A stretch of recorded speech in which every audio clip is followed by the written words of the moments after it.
नमस्कार, मैं अभिषेक कुमार और आप देख रहे हैं the news launcher. The news launcher की इस बेहद खास कार्यक्रम बिहार स्पेशल कार्यक्रम में आपका बहुत बहुत स्वागत है। बिहार की राजनीति उफान पर है। बिहार के मुख्यमंत्री घर में है और बिहार की पूरी भाजपा यूनिट दिल्ली में बैठी हुई है। तेजस्वी यादव अपना सीमांचल और भागलपुर इलाके का दौरा बीच में ही छोड़कर अचानक पटना के लिए निकल पड़े। तत्काल कोई सवारी नहीं मिली तो ट्रेन पकड़कर पटना पहुंच गए और इन सब के बीच नीतीश कुमार प्रगति यात्रा पर कल पश्चिम चंपारण जाएंगे। ये जानकारी अब पुख्ता हो रही है। तो क्या नीतीश कुमार सिर्फ बिजनेस समिट से दूरी बनाने के लिए और अमित शाह के बयान से दूरी बनाने के लिए घर में बैठे थे, या तेजस्वी यादव रात में जब पटना लौटे तो पटना लौटते लौटते सियासत इस रूप में पक चुकी कि पूरी भाजपा यूनिट दिल्ली में बैठकर भी अब कुछ कर पाने की स्थिति में नहीं है। अंदर खाने जो खेल चल रहा है, उस खेल की पूरी चर्चा के लिए, पूरी उसकी अंतिम उपलब्ध जानकारी के लिए हम सीधे चलते हैं वरिष्ठ पत्रकार और जाने माने राजनीतिक विश्लेषक ऋषि मिश्रा जी के पास। ऋषि जी, बहुत बहुत स्वागत है आपका। बिहार की राजनीति दिलचस्प मोड़ पर है। तेजस्वी यादव को भागलपुर जाना था, तेजस्वी यादव पटना की ट्रेन पकड़ ली है और उसके बाद पूरी बिहार की भाजपा दिल्ली में बैठी हुई है। सम्राट चौधरी, विजय सिन्हा, दिलीप जायसवाल, यू टर्न जायसवाल अब उनको कहा जा रहा है बिहार में। एक दिन पहले नीतीश कुमार के चेहरे की बात करते हैं और एक दिन बाद कहते हैं कि नहीं नहीं नहीं, वो तो राष्ट्रीय नेतृत्व तय करेगा कि क्या होगा। तो उन्हें यू टर्न, जैसे आप देखते हैं ना कि क्रिकेट में दूसरा बॉल सकलैन मुश्ताक ने इजाद किया था, दूसरा ऑफ स्पिनर का दूसरा, उसी तरह दिलीप जायसवाल की ये यू टर्न बॉल है। वो यू टर्न बॉल अचानक ऐसी घूमी कि नीतीश कुमार ने पूरी भाजपा को घुटनों के बल खड़ा कर दिया है। और अब बिहार की सियासत एक ऐसे मोड़ पर खड़ी है जहां नीतीश मिश्रा के मंत्रालय के कार्यक्रम था, नीतीश कुमार की तबीयत खराब हो गई, हो सकता है खराब हो गई हो, मैं नहीं जानता। कहा गया कि सारे कार्यक्रम रद्द रहेंगे, प्रगति यात्रा जो कर रहे हैं वो भी रद्द रद्द रहेगी। लेकिन नीतीश कुमार के स्वास्थ्य की ऐसी प्रगति हो गई 2 दिन में कि प्रगति यात्रा पर वो कल निकल रहे हैं। भाजपा को दिल्ली भेज दिया, तेजस्वी को पटना बुला लिया और अब कल से प्रगति यात्रा पर निकलेंगे। क्या है बिहार की राजनीति की अंतिम उपलब्ध जानकारी आपके पास?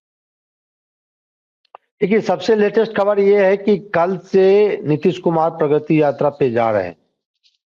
और आपने बहुत महत्वपूर्ण सवाल उठाया है कि विगत 2 दिनों में ऐसा क्या हुआ कि नीतीश कुमार यदि गंभीर रूप से बीमार थे तो 2 दिन में ऐसा क्या डेवलपमेंट हुआ कि नीतीश कुमार अब पूर्ण रूप से स्वस्थ हो गए।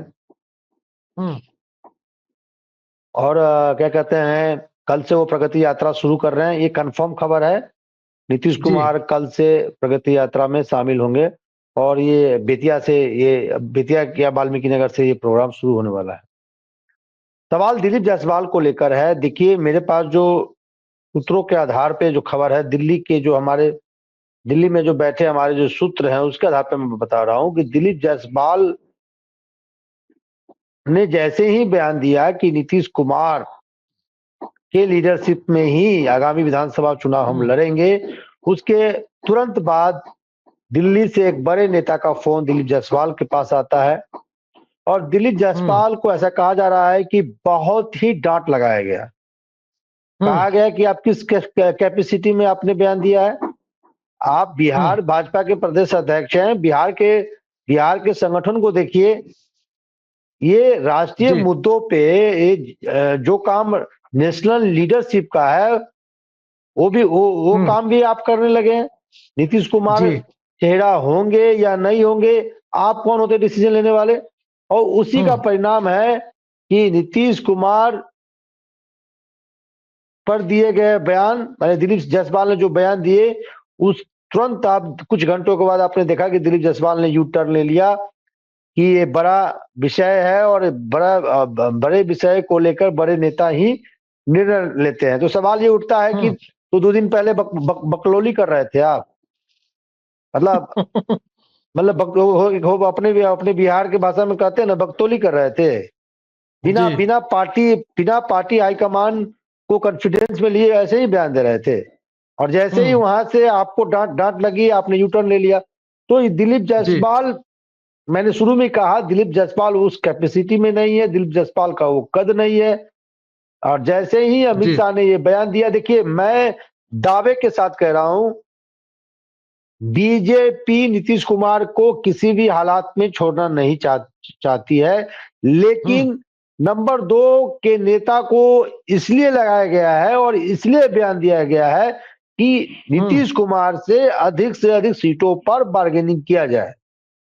जो नीतीश कुमार एक प्रेशर बनाए हुए हैं कि बीजेपी के तुलना में जेडीयू अधिक से अधिक सीटों पर चुनाव लड़ेगी, उसके तहत ये बयान दिया गया है ताकि नीतीश कुमार को प्रेशर में लाया जाए। और आप जानते हैं, मैं जानता हूं, जनता जानती है, हमारे दर्शक इस बात को समझती है कि नीतीश कुमार को प्रेशर में नहीं लाया जा सकता है।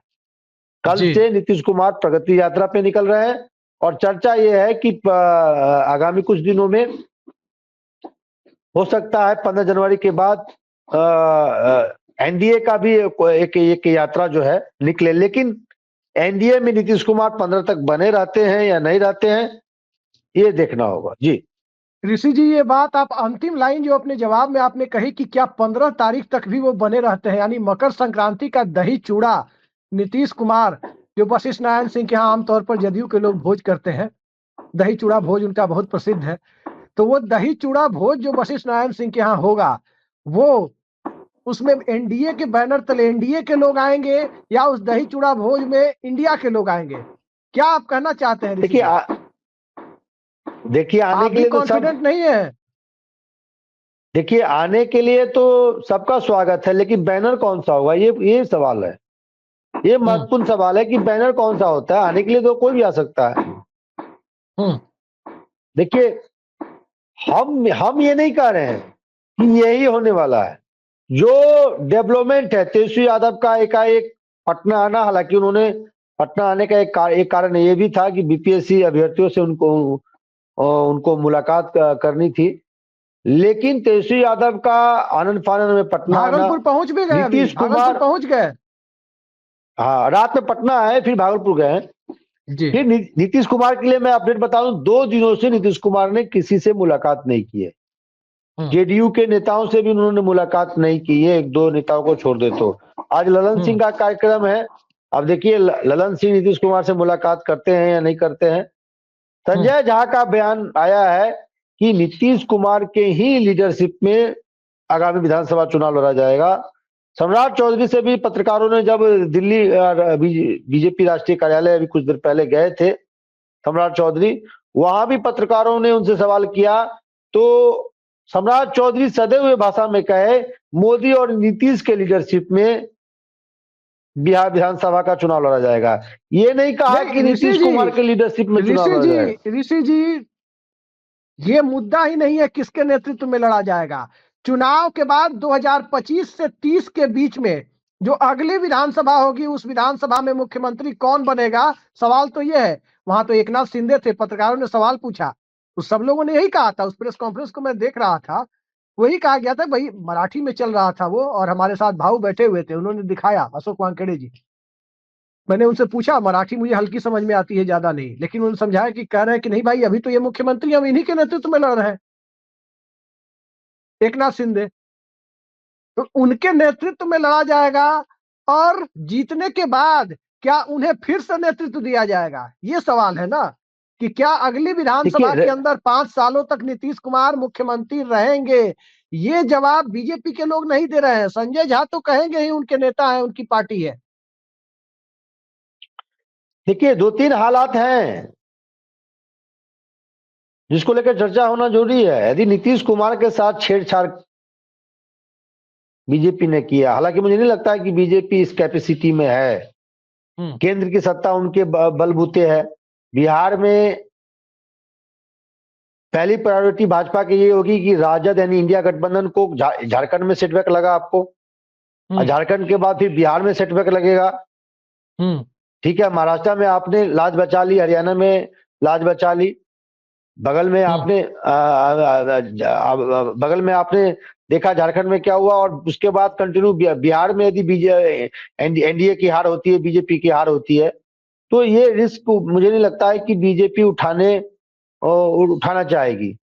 लेकिन अमित शाह ने जो बयान दिया है उसको भी डिकोड करने की जरूरत है। और मैंने शुरू में ही कहा कि अमित शाह ऐसे बयान, आगे भी आपको ऐसे बयान देखने को मिलेंगे। ये राजनीति में प्रेशर पॉलिटिक्स होता है, हर गठबंधन चाहता है कि अधिक सीटों पर चुनाव लड़े। यदि नीतीश कुमार के साथ कोई ऑपरेशन चिराग या ऐसा इसी प्रकार का कोई डेवलपमेंट बीजेपी करना चाहेगी, तो इस बार नीतीश कुमार ऐसा खेल कर जाएंगे कि इतिहास के पन्नों में वो चीज, वो राजनीतिक घटनाक्रम एक तरह से आप समझ लीजिए कि ऐसा वो स्टेप लेंगे जैसा कभी नहीं कोई नेता लिया होगा। हो सकता है कि वो ऐसे नेता को सीएम बना दे, बीजेपी हाथ मसलती रह जाएगी। जी, ऐसा कोई निर्णय ले लें कि पूरे बिहार ही नहीं, उत्तर भारत की राजनीति में भूचाल आ जाएगा। जी, आप भूचाल की बात कर रहे हैं। एक अभी मेरे पास एक सूत्रों के हवाले से जस्ट खबर आई है, मैं आपको अंदरूनी सूत्रों के हवाले से आई है।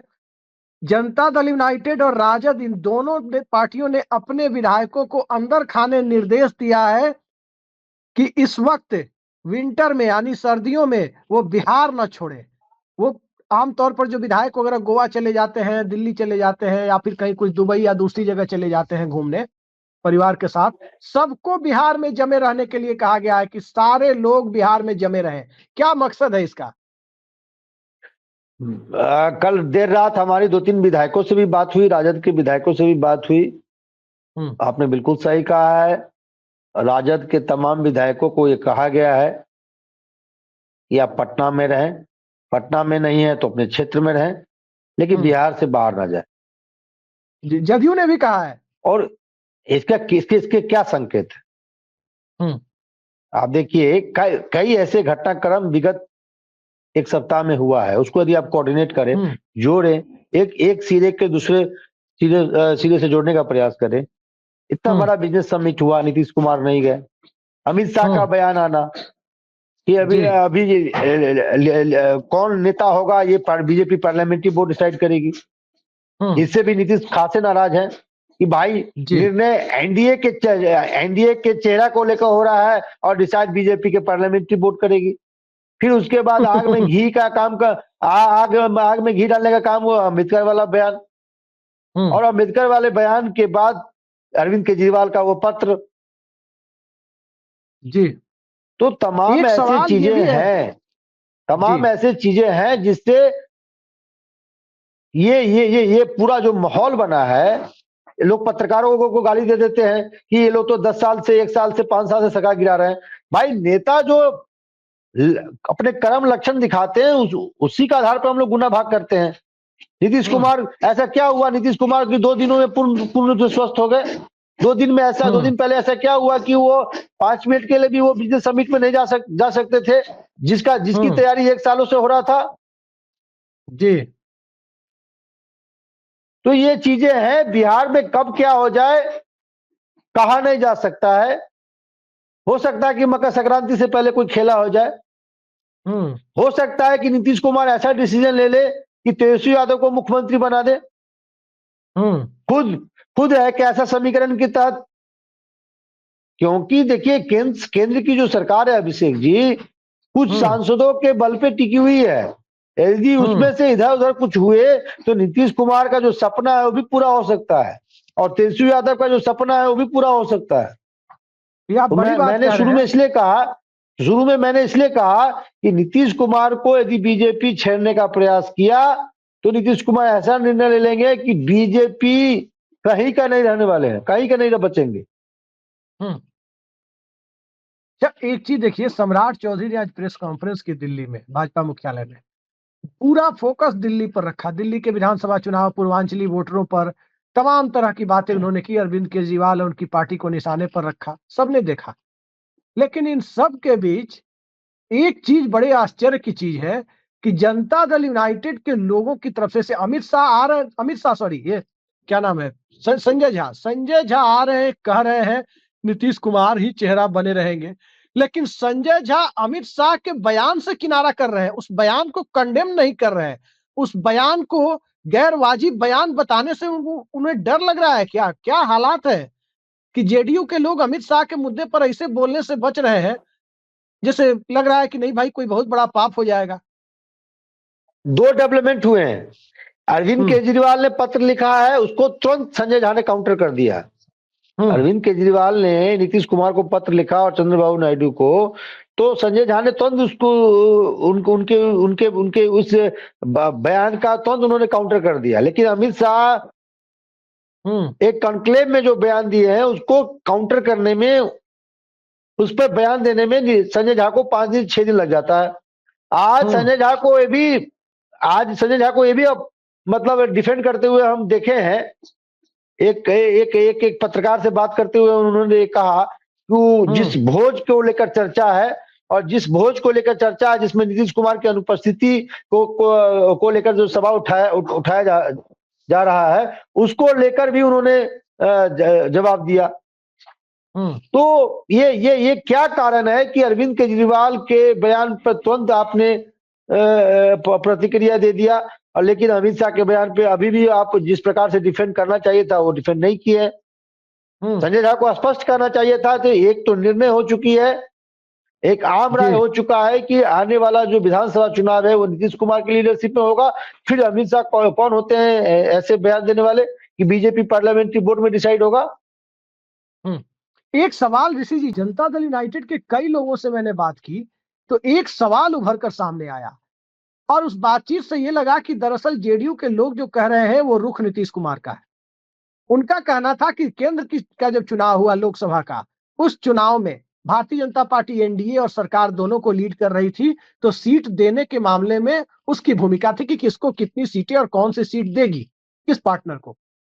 बिहार का चुनाव नीतीश कुमार के चेहरे पर हो रहा है, नीतीश कुमार गठबंधन को लीड कर रहे हैं, तो बीजेपी और पार्लियामेंट्री बोर्ड क्या डिसाइड करेंगे कि नेता कौन होगा या सीट किसको कितनी मिलेगी? ये डिसाइड बिहार में नीतीश कुमार करेंगे कि किस पार्टनर को कितनी सीटें देनी है। बीजेपी कौन होती है इस मामले में डिसाइड करने वाली? ये कहना वो बातचीत के फोरम पे आ सकती है कि हाँ, अपनी इच्छा रख सकती है कि हमें इतनी चाहिए या ये चाहिए, ये सब इच्छा वो रख सकती है, लेकिन बीजेपी देगी, बीजेपी का पार्लियामेंट्री बोर्ड डिसाइड करेगा। इस बात से जनता दल यूनाइटेड में बहुत ज्यादा अंदर खाने और खासकर नीतीश कुमार नाराज है। जो खबरें आ रही है कि वो कौन होते हैं डिसाइड करने वाले, डिसाइड करने का हक तो नीतीश कुमार का है कि भाजपा को इतनी सीट, लोजपा को इतनी सीट, मांझी को इतनी सीट, उपेंद्र कुशवाहा को इतनी सीट, ये वो तय करेंगे ना। ये असल मुद्दा है नाराजगी का। है ही, देखिए ये तो है ही। देखिए ये नीतीश कुमार इसलिए भी नाराज है कि जब ये पहले ही डिसाइड हो गया, ये मुझे लगता है कि लोकसभा चुनाव के समय ही डिसाइड हो गया कि नीतीश कुमार ही बिहार में, चाहे वो लोकसभा चुनाव हो या विधानसभा चुनाव हो, एनडीए गठबंधन के बिहार में चेहरा नीतीश कुमार ही होंगे। जहां तक संख्या बल की बात थी तो ठीक है, बीजेपी को एक सीट अधिक दिया गया जेडीयू की तुलना में, लेकिन उसी समय फिर ये फॉर्मूला तय किया गया था कि बीजेपी के तुलना में जेडीयू अधिक सीटों पे लड़ेगी और बीजेपी के खाते में जो सीट जाएगा उसमें वो चिराग पासवान और जीतनराम मांझी को एडजस्ट करेंगे। अब बीच में नए प्लेयर उपेंद्र कुशवाहा आ गए हैं। उपेंद्र कुशवाहा किसके खाते से एडजस्ट होते हैं ये देखने वाली बात है, लेकिन उस समय जो अंडरस्टैंडिंग ये बनी थी, मोटा मोटी अंडरस्टैंडिंग बनी थी कि बीजेपी अपने खाते से एलजेपी और जीतनराम मांझी को एडजस्ट करेंगे और बीजेपी के तुलना में जेडीयू अधिक सीटों पर चुनाव लड़ेगी। तो वो संख्या क्या है? अब मैंने इसलिए कहा, और मैं जो ये खबर आपके सामने रख रहा हूं, ये विश्वास सूत्रों बीजेपी के बड़े एक नेता है उनके बातचीत के आधार पर बता रहा हूं कि ये बयान यूं ही नहीं दिया गया है। अमित शाह द्वारा जो बयान कॉन्क्लेव में दिया गया है वो एक प्रेशर पॉलिटिक्स है ताकि बीजेपी जेडीयू को अंडरलाइन ला सके और एक ऐसा समझौता हो जहां यह न लगे कि जेडीयू जो है बड़े भाई की भूमिका में है, खासकर सीटों को लेकर। जी, और मैं दावे के साथ कह रहा हूं कि नरेंद्र मोदी किसी भी हालात में नीतीश कुमार को नहीं छोड़ना चाहते हैं, लेकिन पार्टी को भी चलाना है, पार्टी को भी मजबूत करना है और नीतीश कुमार को भी कमजोर करना है। नीतीश कुमार को भी कमजोर करना है, नीतीश कुमार को छोड़ना भी नहीं है, क्योंकि नीतीश कुमार का रिप्लेसमेंट ना चिराग पासवान हो सकते हैं, ना जीतनराम मांझी हो सकते हैं, न उपेंद्र कुशवाहा हो सकते हैं, न उनके पार्टी में कोई ऐसा नेता है जो नीतीश कुमार के कद का है। जी। तो तमाम चीजें हैं और मैं दावे के साथ कहता हूं, आज का डेट नोट कर लीजिए, आज का टाइम नोट कर लीजिए। बजट सत्र जैसे ही बिहार में बजट सत्र हो जाएगा, उसके बाद बिहार विधानसभा चुनाव की अधिसूचना का डेट आ सकता है। ये चुनाव, बिहार विधानसभा चुनाव जो शेड्यूल टाइम है अक्टूबर 2025, उससे पहले होने जा रही है। और मुझे जो लगता है कि बजट सत्र के बाद इसकी घोषणा हो जाएगी। आप घोषणा की बात कर रहे हैं, उसमें तो अभी लोगों की रुचि ही नहीं है। लोगों की रुचि इस बात में है कि अमित शाह 6 जनवरी को पटना आ रहे हैं, तो बिहार के सत्ताधारी गठबंधन के नेता के तौर पर आ रहे हैं। वो और भी साफ तौर पर ये सवाल मैं आपसे पूछता हूं, अमित शाह जब पटना एयरपोर्ट पर लैंड करेंगे 6 जनवरी को या 5 जनवरी को, जो चर्चा है, उस दिन उनकी अगवानी उप मुख्यमंत्री विजय सिन्हा और सम्राट चौधरी करेंगे, या विधानसभा और विधान परिषद में विपक्ष के नेता सम्राट चौधरी और विजय सिन्हा करेंगे? ये कहना थोड़ा मुश्किल है। ये बात तो बिल्कुल कंफर्म है कि सीएम तो नहीं जाएंगे। सीएम नीतीश क्यों कुमार जाएंगे? फिर बीमार प्रोटोकॉल ही नहीं है, पड़ेंगे। सीएम तो कभी जाते भी नहीं है प्रधानमंत्री को छोड़ के, प्रोटोकॉल राष्ट्रपति भी को नहीं छोड़ है। के। नहीं, मैं एयरपोर्ट की बात नहीं कर रहा हूँ, रिसीव करने की बात नहीं कर रहा हूँ। कोई भी ऐसा कोई कार्यक्रम यदि अमित शाह का निर्धारित होता है जिसमें मुख्यमंत्री को भी जाना होगा, तो मुख्यमंत्री नहीं जाएंगे। मुख्यमंत्री, मेरे कहने का अर्थ है, मुख्यमंत्री वो कोई भी प्लेटफॉर्म अभी फिलहाल अमित शाह के साथ शेयर नहीं करेंगे, क्योंकि अम्बेडकर पे महादलित जो वोट उन्होंने बयान दिया बिखर है, जाएगा। बिल्कुल बिल्कुल। तो अमित शाह के साथ मंच साझा करने से नीतीश कुमार बचेंगे। और मुझे लगता है कि आने वाले दिनों में अमित शाह, आप देख लीजिएगा, अमित शाह खुद माफी मांगते हुए नजर आएंगे, खासकर उस बयान को लेकर जिसको लेकर रस्साकसी है बाबा साहब भीमराव अम्बेडकर पे उन्होंने जो बयान दिया, उसको लेकर कहेंगे एक देखिए, क्योंकि देखिए बिहार में इसका नुकसान होगा आपको। आपने जो बयान दिया है उसका नुकसान आपको बिहार में उठाना पड़ेगा। अब कितना नुकसान होता है ये आने वाले दिनों में आपको देखना होगा। राजद उसको कैसे भुनाती है ये देखना होगा। अब कर्नाटका में देख रहे हैं ना, प्रियंका खड़गे ने क्या कह दिया अमित शाह को लेकर। अब 23 से 24 को लगातार कार्यक्रम है कांग्रेस के। 23 को हर एक जिला मुख्यालय में एआईसीसी जो मेंबर है, पार्टी के बड़े नेता है, वो प्रेस कॉन्फ्रेंस करेंगे। 24 को धरना प्रदर्शन है। तो इस मुद्दे को कैसे भुनाया जा सकता है ये देखना। अच्छा ये बताइए ऋषि जी, एक चीज बताइए, भारतीय जनता पार्टी चाहे नीतीश कुमार के साथ लड़े या बिना नीतीश कुमार के एनडीए चुनाव लड़े, अमित शाह का बिहार में चुनावी दौरा लगाया जाएगा या नहीं, या लगाए जाने के पहले यह देखा जाएगा कि इस सीट पर दलित मतदाताओं की संख्या कितनी है? ये देखकर तो नहीं लगाया जाएगा। अब अमित शाह का जो व्हाइट चेहरा है उसको कितना आप ब्लैक कर पाते हैं, कितना उस मुद्दे को भुना पाते हैं। और नो डाउट अमित शाह के बयान से कहीं ना कहीं बीजेपी के जो वोट बैंक है उसमें, एनडीए के जो वोट बैंक है उसमें उन्होंने नुकसान तो पहुंचा दिया है। आप देखिए ना, बिखरे हुए विपक्ष को कैसे एकजुट कर दिया है। नीतीश कुमार के वोट बैंक पे ही नुकसान पहुंचा है सबसे ज्यादा। पार्लियामेंट में अडानी के मुद्दे पे कैसे विपक्ष में कन्फ्लिक्ट था। जैसे ही अंबेडकर को लेकर अमित शाह का बयान आता है, आप देखिए विपक्ष की एकजुटता। तो एक काम तो नहीं अमित शाह ने ये कर दिया। दूसरा काम ये कर रहे हैं कि वो जो महादलित का वोट तो एनडीए को मिल ही रहा था, उसका नुकसान पहुंचा दिए। तो यदि स्मार्ट नेता है अमित शाह और बिहार को अपने हाथों में बागडोर रखना चाहते हैं, एक तो नीतीश कुमार से संबंध मधुर करे, दूसरी बात अम्बेडकर पे दिए गए जो बयान है उसको लेकर माफी मांगे। और माफी मांगने से कोई छोटा नहीं हो जाता है। भाई हो गई, हमसे गलती हो गई, हमसे गलती हो गई। चलिए उन्हीं की विचारधारा के हैं, अनुसरण करने में कोई बुराई नहीं है, अब करे ना करे उनकी मर्जी। लेकिन हाँ एक चीज ऋषि जी, सावरकर को छोड़िए, नीतीश कुमार पर ही आते हैं। लोगों की बड़ी दिलचस्पी है, कई लोग कहते हैं कि भाई बिहार की राजनीति में नीतीश कुमार के सिवा कुछ होता नहीं है क्या? सवाल यह है कि बिहार की राजनीति में जो कुछ भी होता है वो नीतीश कुमार के द्वारा ही किया जाता है। कभी किसी को पलटा दिया जाता है तो कभी किसी को पलट दिया जाता है, यही होता है। दूसरा तो कोई बिहार की राजनीति में प्लेयर है नहीं भाई, वो तो अपनी जगह का खेल होता है। पलटा, लेकिन वो खुद नहीं पलटते हैं, देखिएगा।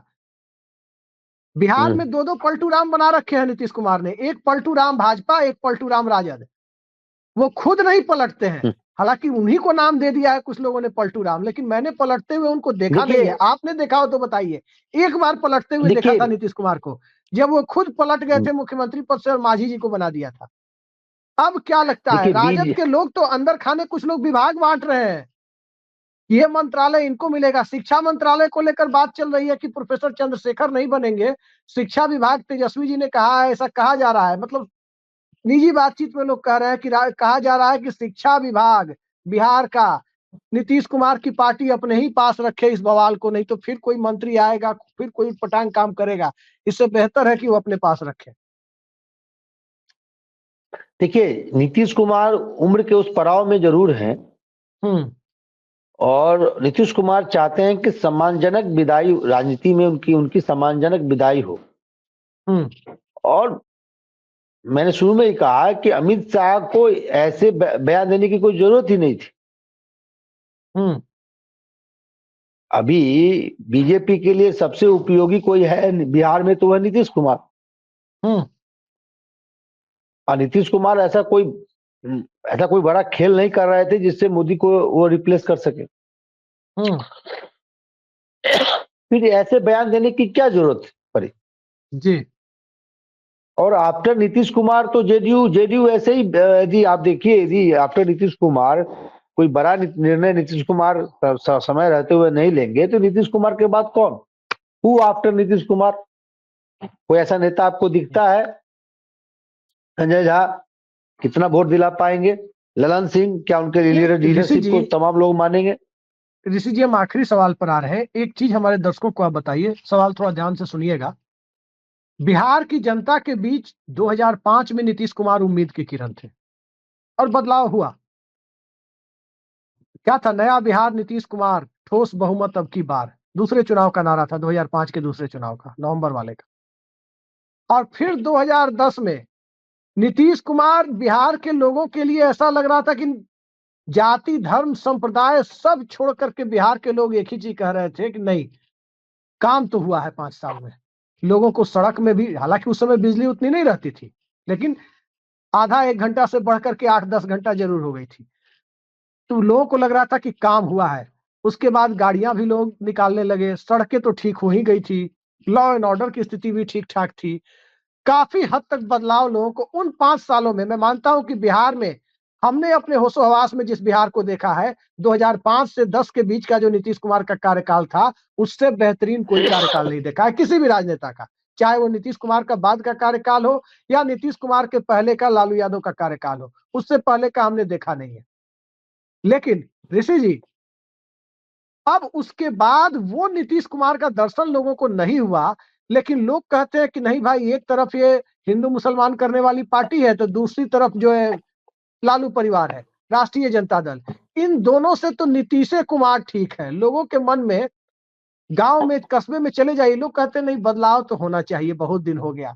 फिर कहते हैं ना, हम भोजपुरी में कहें, हमारे इलाके में लोग कहते हैं, अरे बउआ का बताई, सबसे ठीक तो नीतीश कुमार बाड़ो।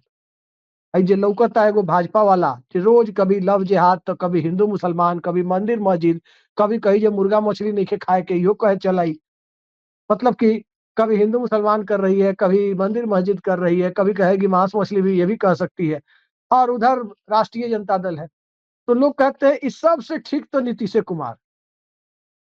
क्या इस मानसिकता को बिहार में जो बनी हुई है कि नीतीश कुमार ही मौजूदा उपलब्ध विकल्पों में बेहतर विकल्प है, इसलिए नाराजगी के बावजूद उन्हें बने रहने देना चाहिए, आपको लगता है कि बिहार इस मानसिकता से इस चुनाव में उभर जाएगा या ये अभी भी बरकरार रहेगा? देखिए, यदि आप तुलनात्मक देखें तो नो डाउट लालू रिजीम से बेटर रिजीम तो नीतीश कुमार का है।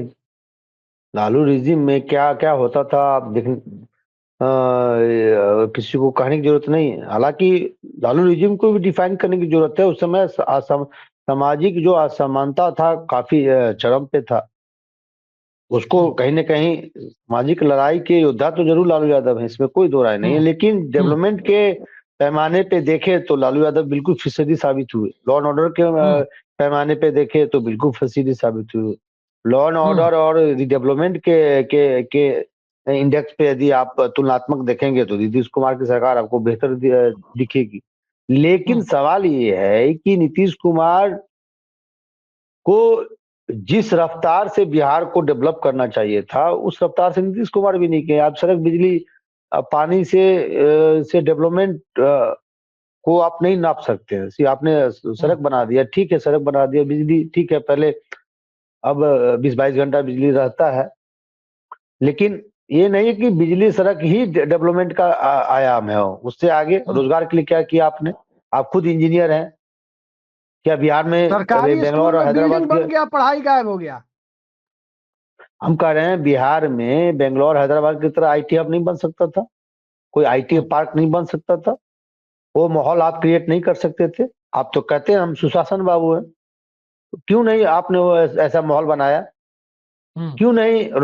जो आज भी हम बिहारियों को बाहर जाना पड़ता है कामकाज के लिए। आप देखिए, आपने ही एक रिपोर्ट साझा किया था मेरे साथ कि जितने इंडिया में आईटी प्रोफेशनल हैं, उसमें से 35 से 40% बिहारी है। वो बिहारी क्या बिहार में रह के काम नहीं कर सकते थे? यदि वो काम करते, ये मतलब वो संख्या 15-20 लाखों की जीडीपी बढ़ती होगी। बिहार की। यदि यदि 20 लाख हमारे आईटी प्रोफेशनल बिहार में काम करते, अपने घर में काम करते, उसका कितना फायदा बिहार को होता? तो तमाम चीजें हैं, और हम लोगों को एक तरह से बेहोश कर दिया गया है। ये समझा दिया गया है कि विकास का आयाम यही होता है, बिजली, सड़क, उससे आगे हम लोग नहीं सोच सकते। तो नीतीश कुमार से आगे क्या सपना प्रशांत किशोर दिखा रहे हैं, लेकिन प्रशांत किशोर क्या उस कैपेसिटी में है? क्योंकि लोग वोट बर्बाद करना नहीं चाहते, चाहे इधर का हो या उधर का। तो प्रशांत किशोर की भूमिका क्या होती है विधानसभा चुनाव में? कितना वो सीट रिटेन करते हैं, लोगों के जनमानस में उनको लेकर क्या एक नैरेटिव बनता है, तमाम चीजें हैं। और एक बात तो सही है, लालू रिजीम और नीतीश रिजीम से लोग अब आगे सोचना शुरू कर दिया है, लेकिन कितना सोचना शुरू किया है लोग सोचते ये हैं और देखने अंत में वाली। वोट देने जाते हैं, कहते हैं ना नीतीश कुमार ठीक है, कोई दिख ही नहीं रहा है। यही मानसिकता होती है। अब हम बहुत से ऐसी चीजें हैं जो ऑन रिकॉर्ड नहीं कर सकते हैं। बीजेपी नीतीश सरकार से लोग बहुत नाराज हैं, लेकिन बंद पे जाकर वोट दे देते हैं इन्हीं को। बहुत से सामाजिक कारण भी है, अब इस चीज को हम नहीं कर सकते जो पत्रकार जी। तो ये इन चीजों को तेजस्वी यादव को भी दूर करना होगा, समझे? जो ग्राउंड लेवल पे उनके जो, अब क्या कहें, अब कहेंगे तो लोग कहेगा कि राजद विरोधी है। ये जो A to Z की बात करते हैं तेजस्वी अच्छा यादव, ऋषि जी तेजस्वी ये यादव भी वो बताइए। सेंटीमेंट समझते हैं। तेजस्वी यादव भी वो सेंटीमेंट समझते हैं कि किस कारण से अन्य लोग उनके साथ नहीं जुड़ना चाहते, जी। तो तेजस्वी उसको यादव समझदार धरातल पे नेता है। आप दूर कीजिए। जी ऋषि जी एक चीज बताइए, जैसे हम, आपके बारे में तो नहीं पता, लेकिन मैं नशे से, दारू शराब से दूर रहने वाला आदमी हूँ। तो शराब बंदी हुई तो मुझे व्यक्तिगत तौर पे अच्छा लगा कि नहीं भाई ठीक है। लेकिन जैसे ही हम लोग सुनते हैं बिहार जाते हैं, तो घर में हम लोग पूछते हैं कि भाई भारतीय जनता पार्टी क्यों नहीं सरकार बना सकती है बिहार में। लोग कहते हैं भाई शराब बंदी तो ठीक है, लेकिन मांस मछली बंदी अगर हो गया तो भारी आफत हो जाएगी, ये नहीं चाहिए। अब वाकई अगर हम लोग बिहार में अब मांस मछली बंदी अभिषेक अगर जी, कर दी जाए अभिषेक तो जी, क्रांति हो जाएगी। अभिषेक जी, अब मुंह मत खुलवाइए। 90% भाजपा वाले जो है अन्य लोगों से ज्यादा मीट मछली खाते हैं। हाँ, लेकिन उसके खिलाफ में बोलते भी है। देखिए गिरिराज सिंह को ही देखिए। ये नाटकबाजी उन्हीं को करने दीजिए।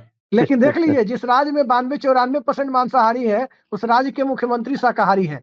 लेकिन दिक्कत यह है कि शाकाहारी मुख्यमंत्री के रहते हुए बिहार में जो पलटासन होता है, राजद और जदयू पलट पलट के यूं दिल से आ निकलती रहे, वो जो करती रहती है, तो उसमें आपको क्या लग रहा है, किसके दिल से आह निकलने वाली है? अरे सब परेशान है कि सत्ता कैसे मिले। मैं एक हमारे बड़े भाई है, पत्रकार है, वो कहते हैं कि देखिए ये कौन सा समाज सेवा है, समझ में नहीं आता है। चाहे वो भाजपा हो, कांग्रेस हो, राजद, जेडीयू हो, ये हजारों हजारों करोड़ रुपए खर्च करके आपको समाज सेवा करना चाहते हैं, और पर समाज सेवा होता नहीं है। ये बताइए, एक विधायक बनने के लिए 5 से 10 करोड़ खर्चा होता है। ये हमारे जो विधायक जो बनते हैं, ये समाज सेवा करने के लिए क्यों परेशान रहते हैं? ये सांसद जो है समाज सेवा करने के लिए ये 50 करोड़ खर्च करके सांसद बनते हैं और समाज सेवा करने के लिए क्यों परेशान होते हैं? ये कौन सा समाज सेवा है जो हजारों करोड़ खर्च करने के बाद ये बनना चाहते हैं? क्यों परेशान है विधायक बनने के लिए? क्यों परेशान है मंत्री बनने के लिए? मैं सुन लीजिए, मैं बहुत इंटरेस्टिंग बात कर रहा हूँ, बहुत इंटरेस्टिंग बात कर रहा हूँ। लोगों की बात समझना चाहिए कि क्यों रस्साकसी होता है दो घटकों में, नहीं गृह विभाग हमें ही चाहिए, क्यों रस्साकसी होता है कि नहीं ये मालदार विभाग हमको ही चाहिए। अब शिंदे जी रूठे हुए थे कि नहीं मालदार विभाग दीजिए हमको। तो मालदार विभाग लेके जनता का सेवा करते हैं कि अपना सेवा करते हैं? जी आप शिंदे जी को छोड़िए, देख लीजिए, मामला सेटल हो गया। मैं कह रहा हूं कि आप अपने ही मोतिहारी के आसपास देख लीजिए, मैं मुजफ्फरपुर के आसपास देख लूं, ऐसे लोगों को मैं जानता था जिनके पास साइकिल नहीं है, आज BMW से घूम रहे। जो मुखिया नहीं था वो विधायक है, करोड़ों अरबों की संपत्ति अर्ज रखे हैं। जिसके 2 बीघा जमीन नहीं थे, एक तो पूर्व मंत्री हमारे यहाँ है जो उनको मुजफ्फरपुर शहर के आसपास 100 बीघा 100 से ऊपर 100 एकड़ से ऊपर जमीन हो गया उनका। ये है समाज सेवा, समझने की जरूरत है, ये सेवा कर रहे हो जी। समाज सेवा तो लोग कर ही रहे हैं, लेकिन जो आप कह रहे हैं देखने के लिए कि आप अपने मोतिहारी के आसपास देखिए ऋषि जी, मेरे गांव में मेरे घर से 5 किलोमीटर की दूरी पर नीतीश कुमार परसों यानी 24 तारीख को जा रहे हैं केसरिया ब्लॉक में सुंदरापुर गांव में। मेरे घर से महज 5 किलोमीटर की दूरी पर, 5 या 6 किलोमीटर की दूरी पर जा रहे हैं। मुझे पता चल जाएगा कि वहां नीतीश कुमार का रुख क्या है। वहां स्थानीय लोगों से मैं बात करके कि नीतीश कुमार को क्या दिखाया जाएगा, क्या देखेंगे, किस तरह से लोगों से इंटरेक्ट करेंगे। मैं फिर 24 तारीख को उनका दौरा हो जाएगा, उसके बाद ही मैं 24 का कार्यक्रम करूंगा। मैं अपने दर्शकों को बताऊंगा, साफ हो जाएगा उस दिन ये तस्वीर। मैं अब सबके सामने बता दूंगा कि आखिर राष्ट्रीय जनता दल और भारतीय जनता पार्टी कब तक पलटने के चांसेस है इन दोनों के, कब कौन पलटने जा रहा। स्वाभाविक है एक तो पलटेगा नहीं, राजद भी पलटेगी, भाजपा भी पलटेगी। तो राजद भाजपा के पलटने का मुहूर्त कितने दिनों के अंदर निकल सकता है, ये बहुत जल्द पता लगने वाला है।